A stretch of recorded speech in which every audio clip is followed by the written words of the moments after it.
What's up, guys? My name is Studio, and I watched Homecoming recently, so I decided, why not? Why not review it? I haven't seen it in a while, so I started review it now. There are pros and cons. This will be honestly a short review because I don't have anything major to say about this film. Like, this film came out like 9 years ago or something like that. So let's talk about the good stuff.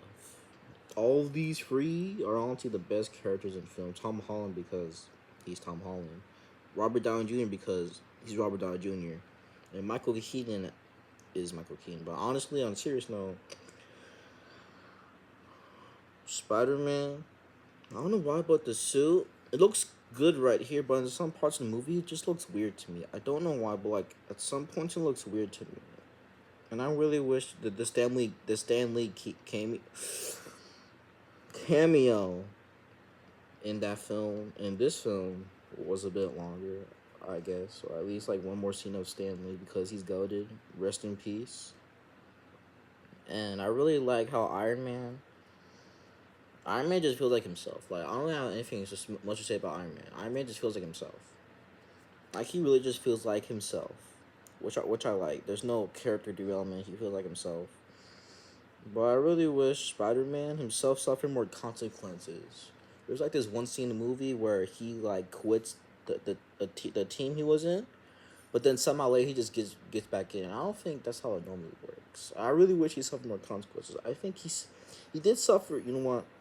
No spoiler review. I don't care. This film's been out for 9 years.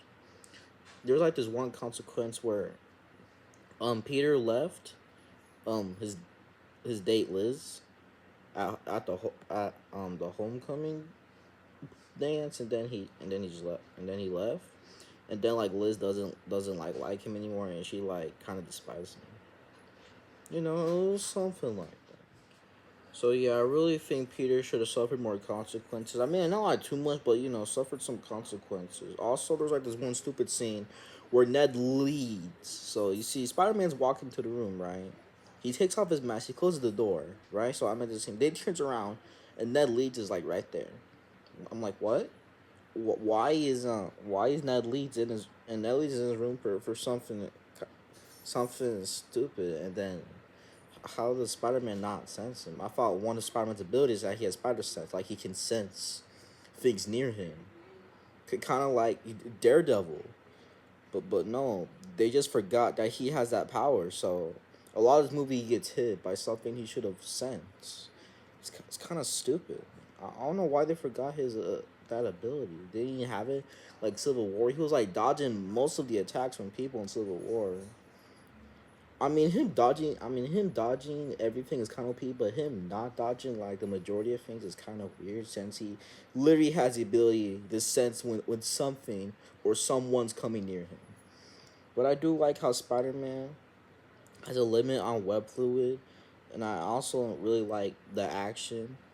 The action's actually pretty good. I don't know why Aunt May is like barely a character in this film. That kind of was weird. She was like barely a film, and I'm not even sure what Spider-Man character arc is. Even though I do like at the end where Spider-Man, or Peter rejects Tony Stark's offer to be an Avenger, so he can be the friendly neighborhood Spider-Man, so he can help the little guy. I really like that. That's just such a Spider-Man thing to do. I just really like that. That was pretty good. I don't know why, but there were like two shockers, and none of them were like interesting or something. And Matt Gargan was in this film, but I don't know why. He was like there, and then like he was at the post credit scene. But then if you saw the Brand New Day trailer, he's like there. I don't know why it took 9 years for him to be in the Spider-Man film again. I don't think he was as far from him. And I don't know what they're doing with the Vulture for what the Vulture. So yeah. Also, I don't like Ned Leeds. Ned Leeds was like not funny, which really rubbed me off the wrong way. And also, I don't know why Flash Thompson was such a nerd. Like, Flash Thompson acted like one of those, like, I don't think Flash Thompson, he was trying to one up Peter, which is not even bad, but he was like one of the smarter kids. I thought Flash Thompson was supposed to be like not stupid, but like the guy he's not really into science. I just don't know why they did that. He seems too weak or something like that. I don't know. It just seems really weird. Plus, MJ was there for like 5 minutes, and she was like one of them shy emo girls. I'm like, why? I don't even know why Peter even likes her in the second and third one. I'm gonna watch Far From Home. Oh yeah, these are the best characters of the film. Everyone else is just meh or annoying. Oh yeah, Happy's in this film. Happy's actually pretty good. Happy. So four characters are in the film and they're pretty good. But I would like to talk about the Vulture. The Vulture is actually pretty cool. I really like this suit. I don't know why. It just looks menacing. It looks cool, especially the fur coat, the gas mask, and the wings. I like this suit. If you don't, it's okay. It's okay. I never really was a big fan of Vulture anyway. You know, I do like how Vulture's like one of them villains that's like relatable. Like all he wants to do is be rich, but not like 100% selfish and greedy. He just like wants to help his family. Also, I really like at the post credit scene he doesn't tell Matt Gargan who Peter is. It gives him more character. And also Michael Keaton is Michael Keaton, so of course he does a pretty good job as the Vulture. And I really wish the Vulture had more scenes. I don't like this one scene where Vulture like kills one of his goons. And it's like played off as a joke. I do feel like the tone should have been a more balance of maturity and comedic. With Spider-Man, I think it should be comedic, but Vulture should have like a more like serious tone, you know. But still, I I'm not even sure what Peter's character arc is honestly, but Vulture is pretty cool, and his motivation simple but it works. You see, he was like aware he was like, cleaning up stuff from the first Avengers movie, right? But then he gets like fired, and he wants to like be paid, right? So he decides to like steal stuff so he can be rich and help his family. It's simple, but it works. It works. It just works. It just works. And also, I really like the green eyes and the outfit I really mentioned.